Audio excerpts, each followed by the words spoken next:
ละวันในงานบุญนมัสการพระธาตุหลวงเวียงจันทร์ประจำปี2025นี้แม่นได้จัดให้มีกิจกรรมหลากหลายอย่างที่น่าสนใจ เพื่อเป็นการดึงดูดเอานักท่องเที่ยวก็คือมวลชนทั้งภายในและต่างประเทศให้เข้ามาเที่ยวชมภายในงานบุญอย่างคึกคืนม่วนซื่นในนั้นพิเศษแม่นการแต่งกายของวัยหนุ่มหญิงสาวที่สวมใส่ในสุดลาวที่สวยงามมีหลากหลายสีสันให้ได้เลือกใส่ซึ่งเป็นกิจกรรมหนึ่งที่ได้รับความสนใจและนิยมสมชอบจากมวลชนเป็นจำนวนหลายโดยเฉพาะน้องแม่หญิงที่เข้ามาเที่ยวในงานบุญนมัสการพระธาตุหลวงเวียงจันทร์ต้องได้ไปเซาสุดแบบลาวๆอยู่สถานที่ณภาเฮือนลาวหรือเฮือนทรงลาวเพื่อถ่ายรูปอยู่ตามแต่ละจุดเก็บไว้เป็นที่ระลึกนี่เป็นครั้งแรกที่น้องได้มางานเทศกาลบุญพระธาตุหลวงเจ้าน้องมีความแบบภูมิใจในความเป็นลาวน้องหมักการใส่สุดลาวสุดผ้าไหมลาวน้องอยากเผยแผ่วัฒนธรรมของประเทศลาวให้กับต่างชาติได้ฮู้ว่าประเทศลาวเฮามีเอกลักษณ์หลายอย่างและซึ่งบ่แพ้ชาติอื่นบ่แพ้ประเทศอื่นสินค้าของคนลาวสุดของคนลาวสุดประจำศาสตร์ลาวนี่คือความเป็นลาวโดยเป็นครั้งแรกที่น้องได้มาเพราะว่าน้องเป็นคนแข็งอุดมใส่ร้อนๆกว่าจะได้มาแต่ว่าได้มาอันครั้งนี้น้องรู้สึกแบบดีใจแห้งตื่นเต้นแล้วก็งานหันเป็นอย่างที่ตามวนหลายอยากเซิร์ชให้คนอื่นเขาเจ้ามาเที่ยวงานบุญถาหลวงของเราโดยสบายดีเจ้าค่อยเองเป็นท้าวชีโพแดนผูกเข้ามาแต่สัญญาบุรีมาร่วมบุญเทศกาลประจำปีของนครหลวงเวียงจันทร์ก็คือบุญพระธาตุหลวงเนาะซึ่งก็เป็นปีแรกที่ได้มาร่วมงานก็มีความแบบดีใจหลายเพราะว่าเป็นครั้งทับอิฐเลยที่มาร่วมงานก็ย้อนว่าเพราะว่าปกติบ่ค่อยได้ใส่สุดลาวแบบนี้เนาะตามอยู่บ้านเฮาแต่ก็มาบุญถาดหลวงมีโอกาสได้มาเที่ยวชมก็เลยถือโอกาสนี่แบบเข้ามาเศร้าสุดลองสุดได้เจ้า ก็มีความสุขหลายเจ้าก็อยากเชิญชวนให้พ่อแม่พี่น้องหมดทุกคนบอกว่าจะอยู่ภาคใต้ภาคเหนือเขามาร่วมมาเที่ยวมาชมเทศกาลของบ้านเฮาเนาะปีนึงมีเทื่อนึงเจ้าสบายดีเนาะเขาซื้อน้อยเนาะมาแต่สัญญาบุรีคือกันแล้วก็เป็นปีแรกที่ว่าได้มาเที่ยวบุญนี่เนาะก่อนอื่นที่ว่าเป็นเรื่องที่ว่าเขาอยากมาเศร้าสุดกันย้อนมาเรื่องตัวทับอิฐเลยก็คือมันเกี่ยวกับเรื่องของวัฒนธรรมของลาวเนาะที่ว่าเขาก็คือว่าโดนเขานุ่งท่านนึงที่ว่ามันบ่แม่นเขานุ่งในทุกมื้อแต่ว่าก็อยากเพื่อเป็นการส่งเสริมของทางด้านวัฒนธรรมเด้ในโอกาสนี้ท่านางเพ็ญนภาวงศ์สมรภูมิผู้จัดการนภาเฮือนลาวได้ให้สัมภาษณ์ว่าปีนี้ก็เป็นอีกปีหนึ่งที่ทางพวกเขาได้มีส่วนร่วมและประกอบส่วนในการอนุรักษ์วัฒนธรรมลาวที่เป็นเอกลักษณ์ก็คือการเปลี่ยนสูตรเซาสุดลาวและแต่งกายย่นโยกซึ่งมือทำอิฐของการเปิดงานบุญพระธาตุหลวงก็ได้รับการต้อนรับจากมวลชนนักท่องเที่ยวทั้งภายในและต่างประเทศเป็นจำนวนหลายโดยเฉพาะการเซานุ่งสุดลาวก็ได้รับการต้อนรับเป็นอย่างดีปีนี้เป็นอีกปีหนึ่งที่พิเศษเพราะว่าเป็นปีที่ครบรอบ10 ปีของนภาเฮือนลาวพวกเขาเนาะพวกเขาก็ได้มีการประดับประดาที่แตกต่างจากทุกปีแน่นอนอยู่แล้วนภาเฮือนลาวเขากัดประดับประดาพวกเขานี่สิแตกต่างกันทุกๆปีเลยเพื่อเป็นไฮไลท์เพื่อที่คนยังมาเปลี่ยนสุดกะมีแนวบอลมีจุดไทยรูปหลากหลายจุดโบซ้ำกับปีกายนี่เจ้ามีอีกหนึ่งกิจกรรมที่พวกเขาได้เฮ็ดขึ้นมาในปีนี้ก็คือการเฮ็ดคอนเทนต์เนาะหรือว่าเป็นการให้ผู้ที่ได้มาเปลี่ยนสุดลาวเฮาเนาะถ่ายรูปโพสต์ลงเฟซแล้วก็แฮชแท็กนภาเฮือนลาวเนาะการที่โพสต์หรือว่าการที่ลงรูปในทางโซเชียลทั้งหมดเลยและแม้นว่ามีการรุ่นรางวัลหลายกว่า50 ล้านกีบแม้นพวกเขาได้มอบให้และจะประกาศวันที่7เนาะหลังแล้วงานโดยกิจกรรมนี้ก็มีเงื่อนไขก็คือว่าโอเคผู้ใดที่มาถ่ายรูปแต่งกายสุดลาวโพสต์ลงไปแล้วก็โดยการเช็คอินนภาเฮือนลาวพวกเขาเนาะล่ะมีคนแชร์หรือว่ามีคนกดไลค์หลายและเป็นพวกเขาเข้าค่ายในการรับรางวัลเจ้าข้าพเจ้าท้ายนี้ในนามผู้จัดงานเนาะแล้วพวกเขากะเติบใหญ่ มานำเคียงคู่กับบุญนมัสการพระธาตุหลวงเป็นเวลา10 ปีแล้วข้าพเจ้าก็อยากขอเชิญชวนพ่อแม่ประชาชนทางต่างแขงในนครหลวงเวียงจันทร์และก็ทางต่างประเทศเข้ามาสมนภาเฮือนลาวพวกเขาเนาะพวกเขาตั้งใจหลายในการอนุรักษ์วัฒนธรรมลาวเคียงคู่กับบุญนมัสการพระธาตุหลวงและอยากให้คงประเพณีสืบต่อไปได้ยาวนานที่สุดเจ้าและท้ายนี้ข้าพเจ้าก็ต้องขอขอบใจพ่อแม่ประชาชนการนำภาครัฐที่สนับสนุนและให้โอกาสนภาเฮือนลาวหรือบริษัทเซนพี่พวกเขาได้มาจัดกิจกรรมในช่วงบุญนมัสการพระธาตุหลวงและหวังอย่างยิ่งว่านภาเฮือนลาวจะอยู่ในใจทุกท่านตลอดไปเจ้าภายในขอบเขตเฮือนส่งลาวยังได้จัดให้มีห้านหัตถกรรม สินค้ากสิกรรมห้านอาหารเครื่องดื่มการจำลองการตำแผ่นแพ้การแสดงศิลปวรรณคดีที่เป็นเอกลักษณ์ของลาวก็คือของแต่ละชนเผ่าพร้อมทั้งมีจุดถ่ายรูปที่หลากหลายและสวยงามน้ำอีกสำหรับค่าบริการเข้าชมสถานที่นภาเฮือนลาวแม่นยังเก็บราคาเก่าเหมือนทุกปีผ่านมาก็คือ 10,000 กีบต่อคนต่อครั้งส่วนเด็กน้อยและผู้เฒ่าแม่นเข้าฟรีโดยบ่ได้เสียค่า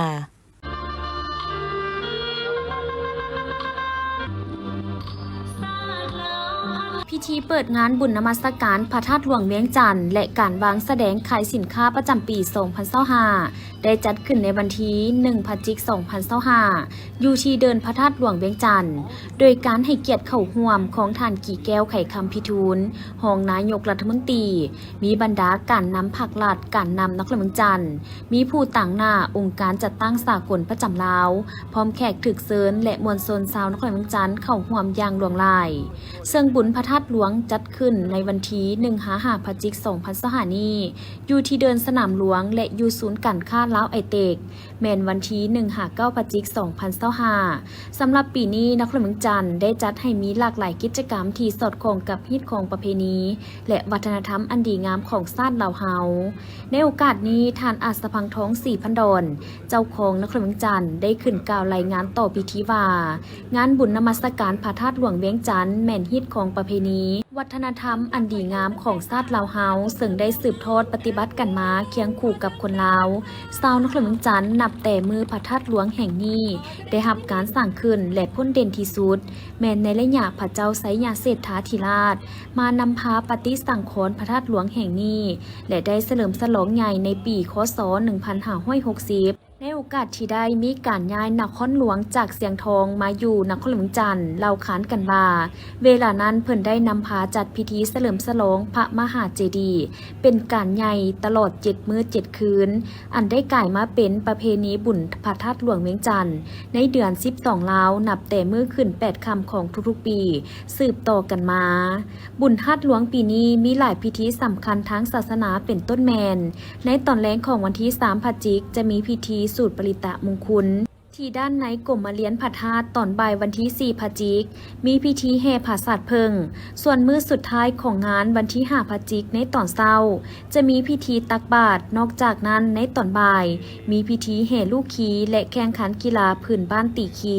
ส่วนในตอนค่ำจะมีพิธีเวียนเทียนถือว่าสิ้นสุดอย่างเป็นทางการซึ่งตลอดระยะ5 วันจะได้เปิดให้มวลชนทางภายในและต่างประเทศเข้าเที่ยวชมงานและกิจกรรมปิ่นอ้อมโดยจะเริ่มแต่เวลา 7:30 นาทีจนฮอดเวลา 13:30 นาทีนอกจากกิจกรรมที่ได้จัดอยู่สนามหลวงแล้วยังได้มีการวางแสดงและขายสินค้าอยู่ศูนย์การค้าลาวไอเตกซึ่งเน้นใส่ผลิตภัณฑ์สินค้าภายในเป็นต้นต่อเส้นผลิตภัณฑ์สินค้ากสิกรรมหัตถกรรมและผลิตภัณฑ์วัฒนธรรมอุตสาหกรรมโรงจักรโรงงานขนาดใหญ่กลางและขนาดน้อยนอกนั้นในปีนี้ยังได้เชิญบรรดานครเพื่อนมิตรต่างประเทศเช่นเวียดนามจีนกัมพูชาไทยเข้ามาร่วมงานและสร้างเงื่อนไขให้มีการนำเอาผลิตภัณฑ์สินค้ามาแลกเปลี่ยนวางแสดงและขายในงานตื่มอีกโอกาสนี้ท่านกี่แก้วไข่คำพิทูลรองนายกรัฐมนตรีได้ขึ้นมีคำเห็นกล่าวเปิดงานบุญนมัสการพระธาตุหลวงเวียงจันทร์อย่างเป็นทางการโดยท่านได้แสดงความย่องยอสมเสยต่ออำนาจการปกครองนครหลวงจันทร์ก็คือคณะรับผิดชอบจัดงานบุญที่ได้จัดงานบุญระดับชาติที่ยิ่งใหญ่นี้ขึ้นพร้อมทั้งแสดงความเชื่อมั่นว่า การจัดงานบุญนมัสการพระธาตุหลวงและงานวางแสดงสินค้าประจำปี 2025 จะเป็นการสืบสานประเพณีอันดีงามของชาติการส่งเสริมสินค้าภายในและต่างประเทศทั้งจะเป็นการดึงดูดนักท่องเที่ยวภายในและต่างประเทศที่จะเดินทางเข้ามาเที่ยวงานบุญก็คือเที่ยวชมสถานที่ท่องเที่ยวสำคัญภายในนครจันทร์ก็คือสาธารณรัฐประชาธิปไตยประชาชนลาวให้นับมือนับหลายขึ้นพร้อมนี้ท่านยังได้เรียกร้องให้ทุกภาคส่วนทางภาครัฐเอกชนบรรดาองค์การจัดตั้งสากลรวมทางประชาชนลาวบรรดาเผ่าจงพร้อมกันให้การร่วมมือสนับสนุนการจัดงานบุญนมัสการพระธาตุหลวงในปีนี้ให้มีบรรยากาศฝดฟื้นม่วนซื่นตลอดงานและรับประกันได้ความสงบปลอดภัยหอบด้านในโอกาสดังกล่าวนี้ท่านรองนายกรัฐมนตรีพร้อมด้วยบรรดาการนำตลอดฮอดผู้ต่างหน้าองค์การจัดตั้งสากลประจำลาวและแขกถึกเซินก็ได้ร่วมเปิดงานวางแสดงสินค้าโอดอป1 เมือง 1 ผลิตภัณฑ์พร้อมทั้งเที่ยวชมสินค้าหลากหลายชนิดที่นำมาวางแสดงและจำหน่ายในงานบุญตลอดฮอดบรรดาห้องวางแสดงจากห่างห้านองค์การจัดตั้งสากลต่างๆก็มีบรรยากาศที่ฝดฟื้นเป็นการสุขยุส่งเสริมการผลิตสินค้าภายในให้เติบใหญ่ขยายตัวและทั้งเปิดโอกาสให้ภาคส่วนธุรกิจสาวค้าขายการผลิตของครอบครัวตัวแบบได้นำเสนอสินค้าสู่ผู้บริโภคให้ได้รับรู้อย่างกว้างขวางอีกด้วยในบุญนมัสการพระธาตุหลวงวิจันทร์และงานวางแสดงสินค้าประจำปี 2025 ในระหว่างวันที่ 1-5 พฤศจิกายน 2025 นี้คณะรับผิดชอบจัดงานได้เปิดโอกาสให้ผู้ประกอบการห้างห้านบริษัทจากบรรดาประเทศเพื่อนมิตรนำเอาสินค้าเข้ามาวางจำหน่ายเป็นต้นบริษัทรวมถึง NPD จากสสเวียดนามได้นำเอาผลิตภัณฑ์เพื่อสุขภาพและเครื่องปรุงอาหารที่เฮ็ดจากธรรมชาติหลายประเภทมาวางจำหน่ายอยู่เดินสนามหลวงทั้งนี้ก็เพื่อสร้างเงื่อนไขให้คนต่างประเทศก็คือคนเวียดนามที่อาศัยอยู่ลาวและคนลาวได้สัมผัสได้ซื้อได้ซิมสินค้าที่มีคุณภาพของประเทศเวียดนามทั้งเป็นการแลกเปลี่ยนการซื้อขายและฮัดแน่นการร่วมมือด้านการค้าการลงทุนระหว่างผู้ประกอบการจากประเทศเพื่อนมิตรกับผู้ประกอบการลาวตื่มอีกท่านนางเจินทีเวียนประธานสภาคุ้มครองทั้งเป็นผู้อำนวยการใหญ่บริษัทห่วมทุน NPD เวียดนามได้ให้สัมภาษณ์ต่อกับทีมข่าวโทรภาพนครหลวงจันทร์ว่าบริษัทห่วมทุน NPD ได้นำเอาผลิตภัณฑ์เพื่อสุขภาพหลายประเภทมาวางจำหน่ายเพื่อให้คนลาวและคนเวียดนามที่อาศัยอยู่ลาวได้ซื้อได้ซิมอาหารหรือสินค้าที่มีคุณภาพของเวียดนามก็คือของบริษัทเป็นต้นหมากลำไยอบแห้งเก็บจากต้นที่มีอายุ200 ปี3 ปีออกหมากเทื่อหนึ่งสาอบแห้งเครื่องปรุงอาหารสะอิ้วน้ำปลาขนอและอื่นๆนอกนั้นยังมีเต็กกะหรือเอิ้นว่าแจ่วบองเวียดนามเป็นผลิตภัณฑ์ที่มีส่วนประกอบจากธรรมชาติเป็นต้นกะลดหัวผักกาดขาวหัวบัวน้ำมันงาและส่วนประกอบอื่นๆบ่มีสารกันบูดขบวนการปรุงแต่งแม่นมีความพิถีพิถันใส่ใจทุกขั้นตอนโดยการปรุงแต่งด้วยมือบ่ใส่เครื่องจักรซึ่งขบวนการปรุงแต่งแม่นจะใช้เวลา20 ชั่วโมงจึงจะได้รสชาติที่แซ่บนัวมีกลิ่นหอมมีความสะดวกเพียงแต่เปิดฝาก็สามารถกินได้เลยบ่ว่าจะกินกับข้าวเจ้าข้าวเหนียวหรือจะกินกับข้าวเปียกข้าวก็เข้ากันดีเป็นอีกทางเลือกหนึ่งสำหรับคนรักษาสุขภาพTôi là tổng giám đốc của công ty MPD Việt Nam và hôm nay là công ty của tôi là sản xuất gia vị thuần tự nhiên, không chất bảo quản, không chất điều vị và không chất phẩm màu, hoàn toàn là bằng nguyên liệu của thổ nhưỡng Việt Nam.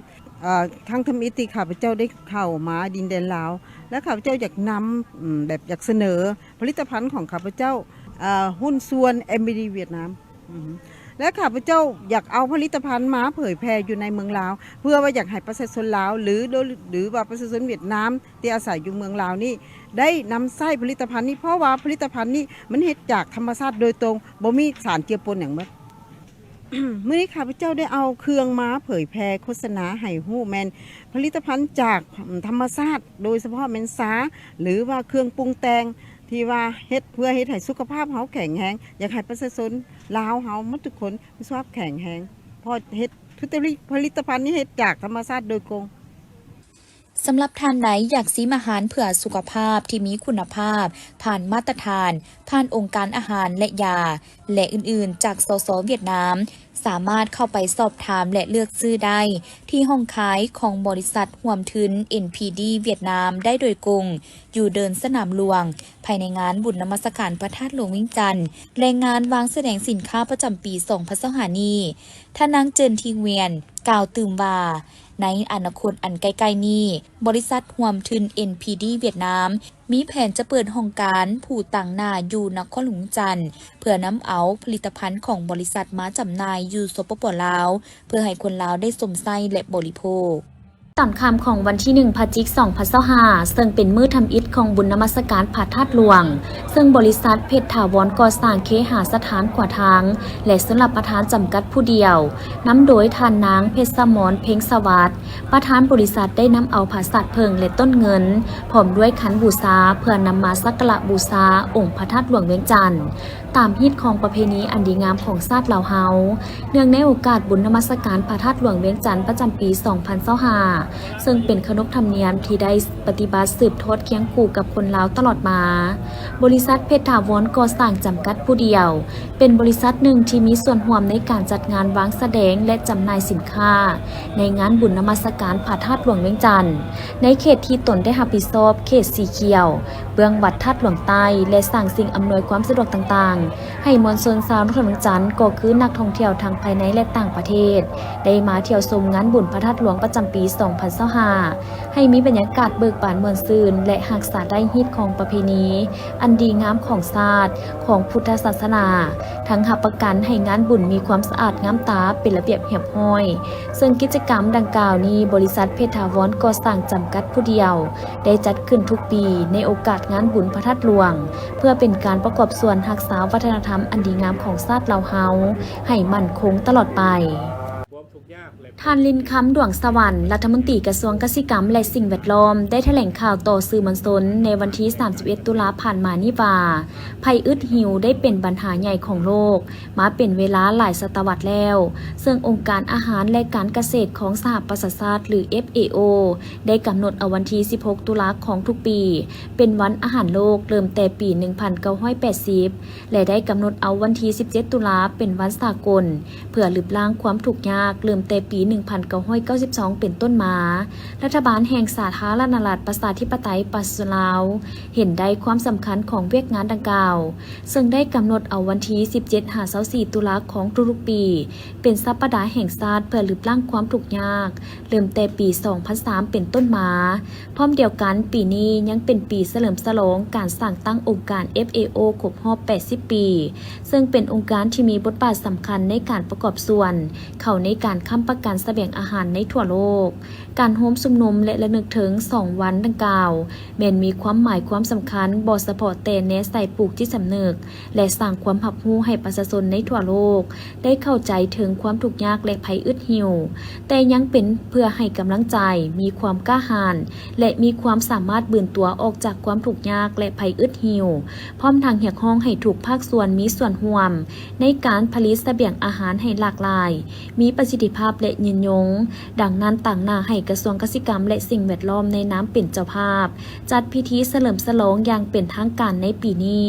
ก็คือคณะรับผิดชอบจัดงานทั้งหมดเรียกร้องมายังบรรดาฐานทั่วภาคทั่วรัฐทั่วปวงชนลาวทั้งชาติตลอดฮอดบรรดาคู่ร่วมพัฒนาต่างๆอยู่สาธารณรัฐประชาธิปไตยประชาชนลาวจงพร้อมกันเป็นเจ้าการเฉลิมฉลองวันดังกล่าวงานบุญมหากฐินสามัคคีในครั้งนี้ตั้งขึ้นในวันที่ 30 ตุลาคม 2025มีกองกฐิน1กองและต้นกาลพฤกษ์จากเจ้าภาพและพุทธศาสนิกชนที่มีจิตใจใส่ศรัทธาจากนครหลวงจันทร์และแขวงขมวนโดยมีทานพันคำวิภาวันอดีตนายกรัฐมนตรีพร้อมด้วยภรรยาทานวันไซพ้องสวรรค์เจ้าแขวงขมวนมีคณะพระสงฆ์จากแขวงขมวนคณะเจ้าภาพกันนำและมวลชนเข้าร่วม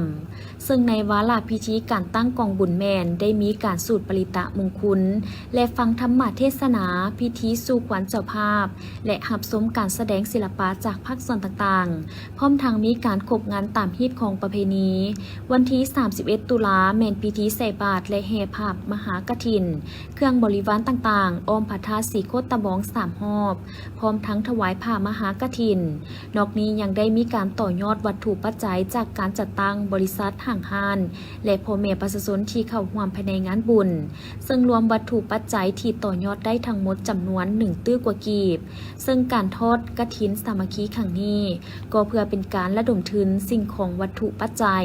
สมทบถวายเข้าในการปรับปรุงบูรณะปฏิสังขรณ์วัดพระธาตุสีโคตตะบองให้มีความเจริญรุ่งเรืองเหลื่อมเพื่อเป็นบ่อนสักการะบูชาของชาวพุทธทั้งหลาย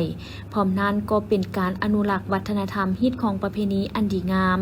ของชาวพุทธศาสนาอีกด้านหนึ่งเพื่อเป็นการเต้าโฮมความสามัคคีของประชาชนบรรดาเผ่าได้มีโอกาสมาเฮ็ดบุญเฮ็ดทานร่วมกันอีกด้วย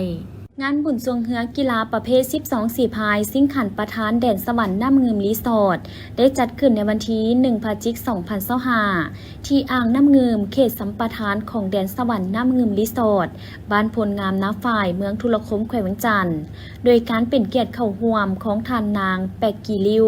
อำนวยการแดนสวรรค์น้ำเงิมรีสอร์ทท่านนางวงเดือนวัตตโซกรรมการพรรคแขวงเลขาพรรคเมืองทุรคมมีบรรดาทานคณะพรรคองค์การปกครองเมืองคณะน้ำแดนสวรรค์และพนักงานแดนสวรรค์น้ำเงิมรีสอร์ทองค์การจัดตั้งเกี่ยวข้องคณะนักกีฬา4 พายเรือส่วง11 คณะมีนักท่องเที่ยวทางภายในและต่างประเทศประชาชนชาวเมืองทุรคมนักพลเมืองจันทน์และเมืองอ้อมข้างเข้าร่วมอย่างหลวงหลายจุดประสงค์หลักของการจัดงานขึ้นเทื่อนี้เพื่อโฆษณาการท่องเที่ยวส่งเสริมและดึงดูดการท่องเที่ยวเฮ็ดให้หลายคนฮู้จักและอยากมาท่องเที่ยวอยู่แดนสวรรค์น้ำเงิมรีสอร์ทให้หลายขึ้นเป็นการกระตุ้นเศรษฐกิจกระจายรายได้สู่ชุมชนและสมเสยผลสำเร็จกองประชุมใหญ่ผู้แทนองค์คณะพรรคแขวงเวียงจันทน์ครั้งที่ 7ที่หาก่อสำเร็จลงระยะบ่ดลมานี้ติดพันกับการสร้างขบวนการหอบดานต้อนรับ3 วันสำคัญของชาติของพรรคคือวันสถาปนาสาธารณรัฐประชาธิปไตยประชาชนลาวครบรอบ50 ปีวันสั่งตั้งพรรคประชาชนปฏิวัติลาวครบรอบ70 ปีวันเกิดของประธานไกรสอนพรหมวิหารครบรอบ105 ปีและเปิดการท่องเที่ยวฤดูแล้งและยามท้ายฤดูฝนต่อใส่และยามอากาศหนาวเย็นอีกด้วยภายในงานบุญประกอบมีตลาดนัดวางแสดงขายสินค้าประเภทอุปโภคและบริโภคสินค้าโอดอปสินค้ากสิกรรมหัตถกรรมบูธวางแสดงสินค้าของบรรดาธนาคารรัฐวิสาหกิจเครื่องดื่มเด็กและอื่นๆพิเศษในตอนแรงมีการเสพครบงานด้วยวงดนตรีชื่อดังมาสร้างบรรยากาศให้แก่งานอีกด้วยสำหรับผลการแข่งขันปรากฏว่าอันดับที่1ได้แก่เฮือจาการ์ตาบ้านปากกะยุงได้รับเงินสด25 ล้านกีบพร้อมขันรางวัล1 หน่วยอันดับที่2ได้แก่เฮือจำปาเฮือสวงได้รับเงินสด18 ล้านกีบพร้อมขันรางวัล1 หน่วยอันดับที่3ได้แก่เฮือธิดาสุดใจ1ได้รับเงินสด13 ล้านกีบพร้อมขันรางวัล1 หน่วยอันดับที่4ได้แก่เฮือแฟมิลี่2ได้รับเงินสด10 ล้านกีบพร้อมขันรางวัล1 หน่วยอันดับที่5ได้แก่เฮือธิดาสุดใจ2ได้รับเงินสด7 ล้านกีบพร้อมขันเงิน1 หน่วยอันดับที่6ได้แก่เฮือสุภดาไดมอนด์ได้รับเงินสด5 ล้านกีบพร้อมขันรางวัล1 หน่วยอันดับที่7ได้แก่เฮือแฟมิลี่1ได้รับเงินสด4 ล้านกีบพร้อมขันรางวัล1 หน่วยและอันดับที่8ได้แก่เฮือ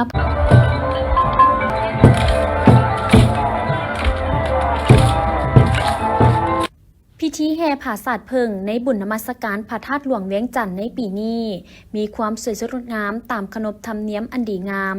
ซึ่งมีการนำผักหลัดน้ำโดยท่านศิลวงศ์ขุดไพฑูรย์ประธานศูนย์กลางแนวลาวสร้างชาติท่านภูวงศ์วงคำสาวหงเจ้าของนครเมืองจันทน์พร้อมด้วยภรรยาการนำตลอดฮอดมนต์สวนสาวลาวสาวนครเมืองจันทน์จำนวนหลวงหลายเข้าร่วมพิธีแห่ผาศาสตร์เพิง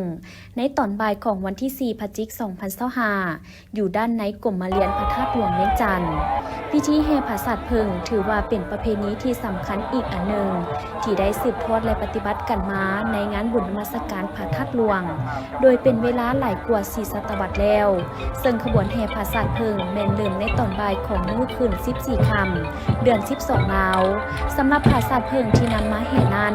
แม่นเฮ็ดมาจากต้นกล้วยดอกไม้และอื่นๆประดับประดาด้วยดอกเพิงหรือขี้เพิงและเครื่องใช้สอยต่างๆเช่นซอดำปากกาปื้นเขียนและเครื่องใช้ที่จำเป็นรวมทั้งเงินที่ถูกจัดวางเป็นระเบียบและดัดแปลงเป็นรูปแบบต่างๆซึ่งการตกแต่งผาสาดเพิงนั้นมีความหมายที่แสดงให้เห็นถึงความอุดมหังมีของประชาชนลาวในแต่ละระยะและประเพณีแห่ผาสาดเพิงที่จัดขึ้นในทุกๆปีแม่นแน่ใส่เพื่อสืบทอดเอกลักษณ์และปกปักรักษาวัฒนธรรมฮิตของประเพณีอันดีงามของลาวไว้ให้ถึงเส้นลูกเส้นลานสำหรับขบวนแห่ผาสาดเพิงในปีนี้ประกอบด้วยขบวนพระเทรานุเถระขบวนการนำศิลปะมีผาสาดเพิงที่เป็นทางการ16หลังจาก4เมืองในคือเมืองจันทบุรีศรีสัตนาคจันทบุรีและเมืองศรีโคตบองเมืองละ4หลังนอกนี้ยังมี6ขบวนก้อนแห่คือก้อนถุงศาสตร์ถุงศาสนาและถุงทิวก้อนพระสงฆ์80องค์ก้อนกันน้ำก้อนผาสาดเพิงก้อนผ่าหางเก้าผมเบี่ยงแพก้อนศิลปะดนตรีฟ้อนถังบังก้อนมวลสนทั่วไปการแห่ผาสาดเพิงแม่นได้แห่อ้อมพระธาตุหลวงด้านในหรือนอกกลุ่มมาเลี้ยน3รอบหลังจากนั้นก็มีพิธีทั้งศาสนาโดยพระเถรานุเถระการนำผักลาดการนำนครหลวงจันทร์นำพาพิธีทั้งศาสนาไหว้พระหับสินบูชารัตนตรัยและถวายผาสาดเพิงขน้อยซื้อนางบัวละพันพรหมวงศ์เนาะมาจากบ้านทงสังนางขน้อยมาเฮประสาทเพิงปีนี้ก็เคยปฏิบัติมาทุกปีเนาะมาแต่น้อยเนาะพ่อแม่พามา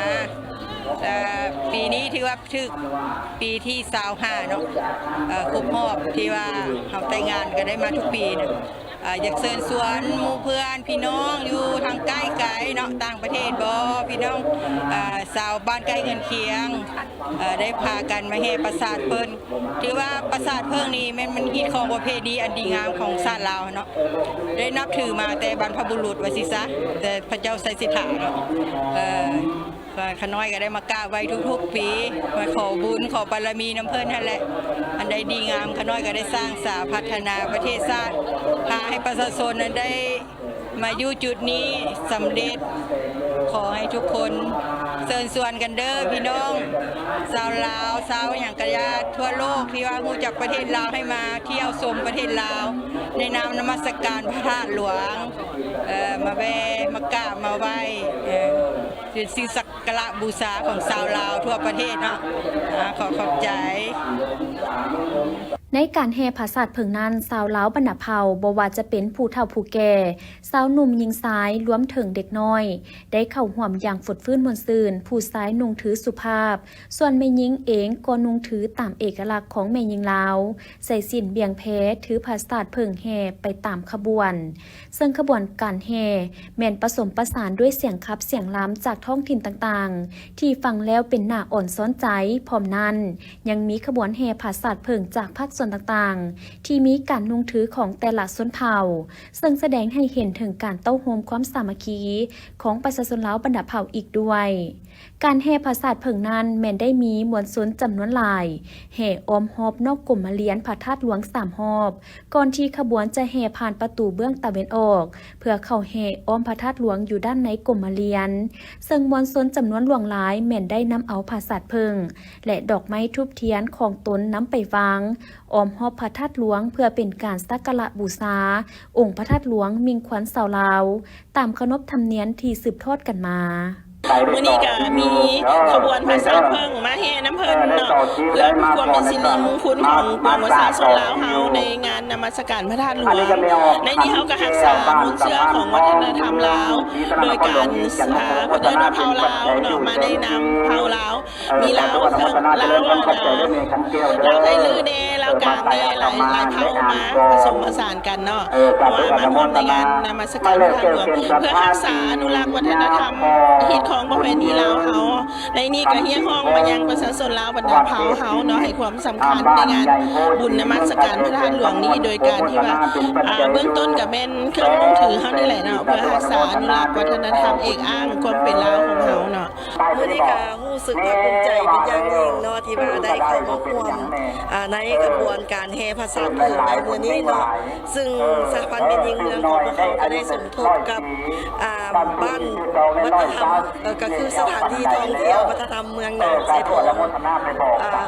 สถานที่ท่องเที่ยวบ้านวัฒนธรรมนาไซทองเนาะถือว่ามื้อนี้ก็แม่นได้เต้าหู้เอาเลยเนาะคณะบริหารงานก็คือสหพันธ์เป็นยิงภายในเมืองนาไซทองของพวกเขาเขาวงรวมกับแห่พระศาสตร์เพิ่งซึ่งแต่ละปีเนาะพวกเขาก็ได้เต้าหู้เนาะเข้ามาแห่พระศาสตร์เพิ่งอยู่บนนมัสการพระธาตุหลวงของทุกๆปีเนาะซึ่งปีนี้ก็ถือว่าเป็นปีพิเศษเนาะซึ่งงานบุญนมัสการพระธาตุหลวงของพวกเขาก็ถือว่ามีหลากหลายผลิตภัณฑ์ที่ได้มาวางแสดงสินค้าเนาะซึ่งก็ส่วนใหญ่ก็เป็นประเภทกสิกรรมเนาะหัตถกรรมแล้วก็สีไม้ลายมือของไอ้น้องแม่ยิงทั่วประเทศเนาะเว้ารวมเว้าเฉพาะก็คือทั่วแม่ยิงเมืองนาไซทองของพวกเขาเนาะ จากประเพณีอันดีงามที่สืบทอดกันมาหลายยุคหลายสมัยนี้ได้เห็นให้วัฒนธรรมของชาติยิ่งเจริญรุ่งเรืองขบวนแห่พระศาสตร์เพิ่งได้รับความสนใจจากบรรดานักท่องเที่ยว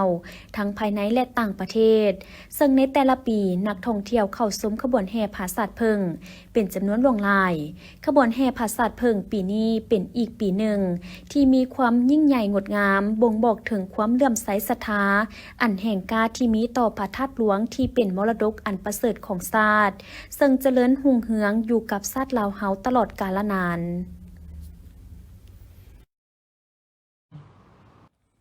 ในวันที่3 พฤศจิกายน 2565ได้มีพิธีสูตรปริตามงคลอยู่ที่ด้านในกลุ่มมาเรียนพระธาตุหลวงเวียงจันทร์โดยมีพระอาจารย์ใหญ่มหาเวทมเสนัยประธานศูนย์กลางองค์การพุทธศาสนาสัมพันธ์ลาวพร้อมด้วยพระเทลานุเทลา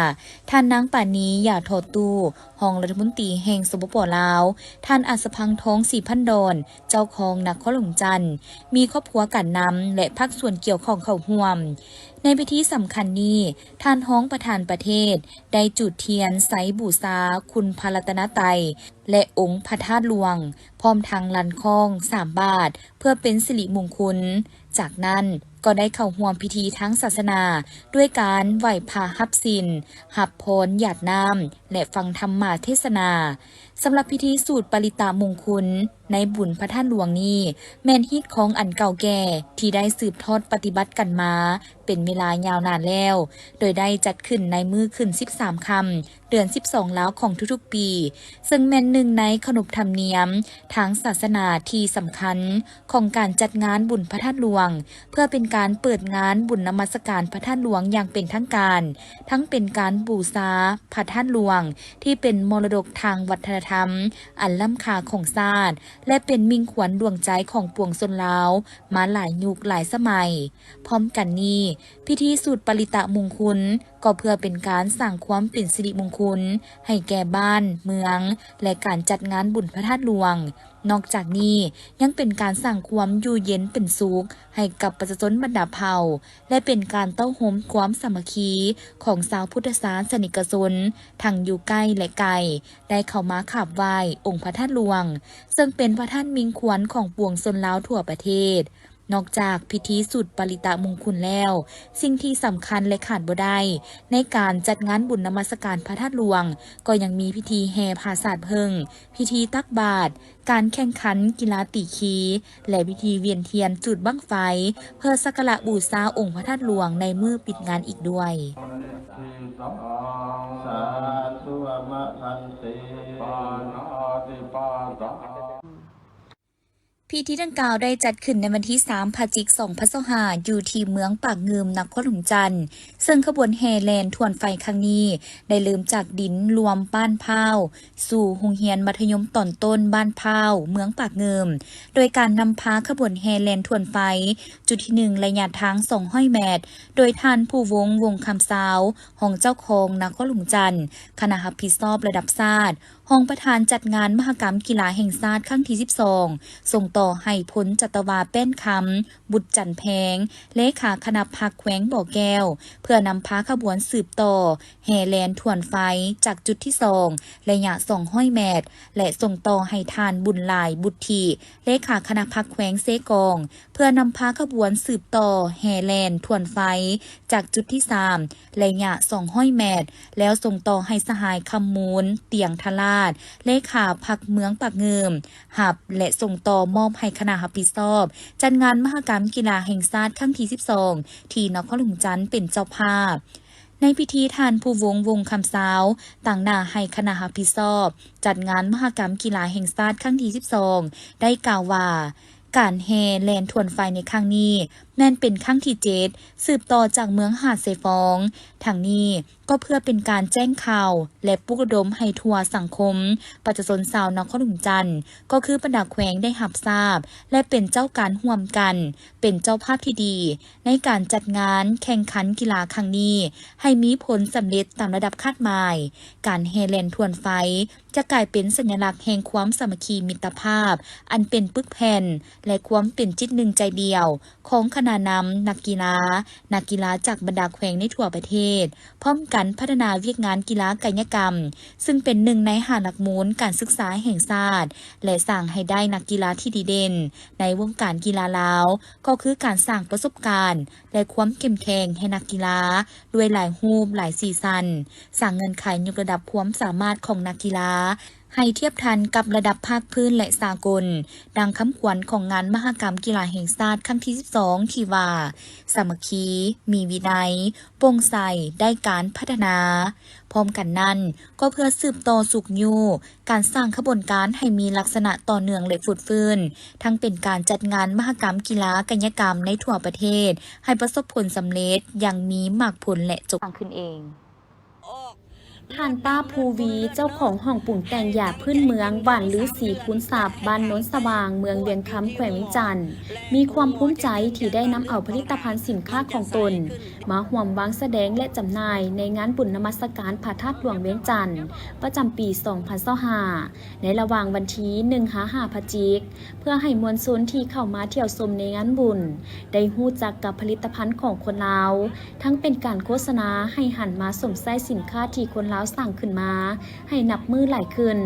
ซึ่งผลิตภัณฑ์ที่นำมาร่วมวางแสดงและจำหน่ายในงานครั้งนี้มีคือสมุนไพรล้างสารพิษยานวดเส้นยาดมอาหารเสริมเพื่อสุขภาพและอื่นๆซึ่งทุกผลิตภัณฑ์แม้นจำหน่ายในราคาที่ทางห้องปรุงแต่งยาพื้นเมืองผลิตมือนี้ปีนี้ก็ขอเชิญชวนบรรดาพ่อแม่พี่น้องมาซิมมาเบิงว่าผลิตภัณฑ์ของคนลาวเฮายาพื้นเมืองลาวก็มีหลายอย่างที่ดีเด่นและโดดเด่นเหมือนกับสากลนอกจากซื้อใดที่นี่ข้าพเจ้าขอแนะนำพวกฐานเบอร์โทร55623 952เบอร์แอป56998749ฐานสามารถสั่งได้ข้าพเจ้าส่งตามคนส่งสาขาของที่ใกล้ตัวบ้านของฐานทางนั้นทั้งสิ้นเพื่อผู้ใหญ่ผู้น้อยผู้เฒ่าผู้แก่ดื่มได้กันทั้งสิ้นราคาเริ่มต้นนับตั้งแต่แสนกีบต่อมาในแสน50และสุดที่ใหญ่ที่สุดคือห่อ1,650,000 กีบกินได้50 มื้อโดยกินทั้งครอบครัวอันนี้ก็ขอเชิญชวนแล้วจะมีสมุนไพรมียานวดยาดมและก็มีสเปรย์ซีดและก็จะมีอาหารเสริมเพื่อสุขภาพครบ5 หมู่แล้วก็มีสมุนไพรหลายตัวเพื่อเว้าเรื่องสุขภาพกินอาหารให้เป็นยาดีกว่าจะกินยาเป็นอาหารหักตนเองหักสุขภาพชีวิตให้ยืนยาวขอขอบอกขอบใจพ่อแม่พี่น้องคนลาวทุกท่านขอขอบอกขอบใจหลายๆขอมาเชิญชวนมายื้อยามผลิตภัณฑ์ของวานฤาษีคูนทรัพย์บ้านโน้นสว่างเมืองเวียงคำแขวงเวียงจันทร์ยินดีต้อนรับให้ดื่มให้ชิมให้ลองและก็มีหมอนวดทานได้เจ็บเส้นเจ็บเอ็นกระดูกนีบเส้นเครียดเส้นตึงยินดีต้อนรับพ่ออยู่นี่เป็นบอลจุดแก้เส้นและปลดเส้นโดยอัมพฤกษ์อัมพาต ก็ขอให้มีบุญสัมพันธ์ได้พวกกันเนาะขอขอบใจ ท่านป้าภูวียังได้บอกให้ฮู้ตื่มว่าทุกผลิตภัณฑ์ของตนแม่นเฮ็ดจากสมุนไพร100 ส่วนห้อยและมีความปลอดภัยต่อผู้บริโภคซึ่งคาดว่าการนำเอาสินค้ามาจำหน่ายในงานบุญครั้งนี้จะสามารถขยายตลาดการจำหน่ายเพื่อส่งเสริมผลิตภัณฑ์ของคนลาวให้เข้มแข็งโดยรวมแล้วบรรยากาศการซื้อขายสินค้าในงานบุญแม่นฝดฟื้นหลายเป็นพิเศษนอกจากห้องปรุงแต่งยาพื้นเมืองหวานหรือ4 คูณ 3ยังมีหัวหน่วยธุรกิจห่างห้านที่นำเอาสินค้ามาวางจำหน่ายเป็นจำนวนหลายและเห็นว่าผู้ที่มาเที่ยวชมก็ให้ความสนใจในการซื้อสินค้าแต่ละประเภทเป็นอย่างดี